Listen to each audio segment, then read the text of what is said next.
ආයිබෝන් වලට සුබ දවසක්. ඔන්න ඉතින් වෙනස් විදිහට හදපු රස වට්ටක්ක ව්‍යංජනයක් තමයි අද මම වීඩියෝ එකකින් කරන්න යන්නේ.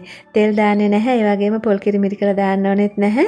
ඒ වගේම තමයි ලුණු මිරිස් කප වද විදින්න ඕනෙත් නැහැ. ඔයාලට මේ විදිහට හදාගත්තාම මේක මස් ව්‍යංජනයක්, පොලස් ව්‍යංජනයක් වගේ රසට කන්න පුළුවන්. ඒ වගේම තමයි දවස් දෙකක් විතර තියාගෙන කන්නත් පුළුවන්, නරක වෙන්නේත් නැහැ. ඉතින් අපි යම් දැන් මේක හදන විදිහ බලන්න. ඉස්සෙල්ලාම අපිට මිශ්‍රණයක් හදා ගන්න ඕනේ. ඒකට අවශ්‍ය ද්‍රව්‍ය ටික තමයි මේ තියෙන්නේ. මම මෙතන කැකුළු හාල් ටිකක් තියෙනවා. කැකුළු හාල් මේසඳි දෙකක් විතර සෝදලා තමයි මේ තියෙන්නේ. ඒ වගේම පොල් ටිකක් අරගෙන තියෙනවා. පොල් අහුරක් විතර ඕන වෙනවා. ඒ වගේම තමයි කරපිංචා ලුණු ටිකක් තියෙනවා. අමරිස් කරල් දෙක තුනක් තියෙනවා. සුදු ලුණු බික් 3-4ක් තියෙනවා. ඉතින් මේ ටික අපි බෙද ගන්න ඕනේ. ඉස්සෙල්ලාම මම තාච්චියක් රත් වෙන්න තියලා ඒකට කැකුළු හාල් ටික දාගත්තා. මොකද කැකුළු හාල් ටික තෙත හින්දා. ඉතින් මේකේ තෙත හිඳුනම මම දාගත්තේ පොල් ටික. තෙත හිඳලා වේලෙනකොට පොල් ටික දාගත්තේ. ඊට පස්සේ මේක පොල් ටිකත් එක්ක ටිකක් වෙලා බෙද ගන්න ඕනේ. මේ විදිහට දුඹුරු පාට වෙනකම් බෙද ගන්න. ඊට පස්සේ බෙදගත්තට පස්සේ මම කරපිංචා ඒ වගේම සුදු ලුණු ටික එකතු කර ගන්නවා මේකට. ඊට පස්සේ ඔක්කොමත් එක්ක එකතු කරගෙන මේක හොඳට බෙද ගන්න ඕනේ. ඔයාලට හොඳ සුවඳක් එනවා මේක බෙදෙනකොට. ඉතින් ඒ සුවඳ එනකම් මේ පාට වෙනකම් මේක බෙද ගන්න ඕනේ. ඊට පස්සේ මේ ගානට බෙදෙනකොට මම මේකට එකතු කර ගන්නවා අබ ටිකක්. අබ තේ හැන්දක් දාගත්තා. ඉතින් මේ ටික දුඹුරු පාට වෙනකම් බෙදලා ඉන්න ඕනේ මේව දාගන්න.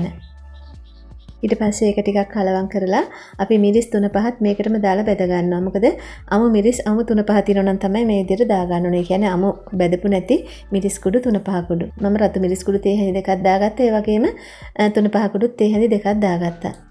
ඉතින් බෙදපු ඒවා තියෙනවා නම් ඔයාලා බාන කිට්ටුව මේක දාගන්න. මම මේ ටික දාලා ටිකක් හැඳි ගගා බෙද ගන්නවා මේකත් එක්කම. ඉතින් ඔයාලට බෙදපු මිරිස් කුඩු බෙදපු 3-5 කුඩු තියෙනවා නම් බාන කිට්ටුව දාලා ටක් ගාලා රත් කරලා අයින් කරගන්න.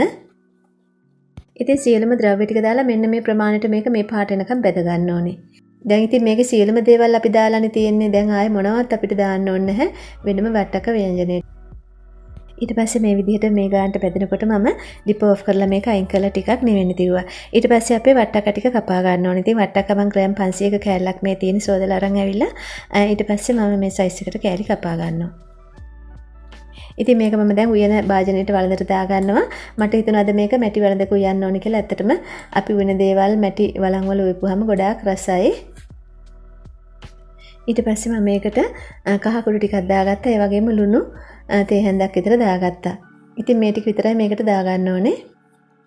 වට්ටක්ක ටික තැම්බෙන ප්‍රමාණයට වතුර දාගෙන මම වට්ටක්ක ටික තැම්බෙන්න තියනවා ඩිපෙන්.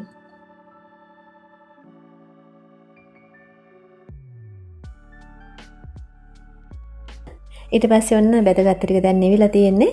මම ග්‍රයින්ඩින් කප් එකට මේක දාගන්නවා. ඉතින් මේක ග්‍රයින්ඩ් කරගන්න මම වතුර ටිකක් දාගන්නවා.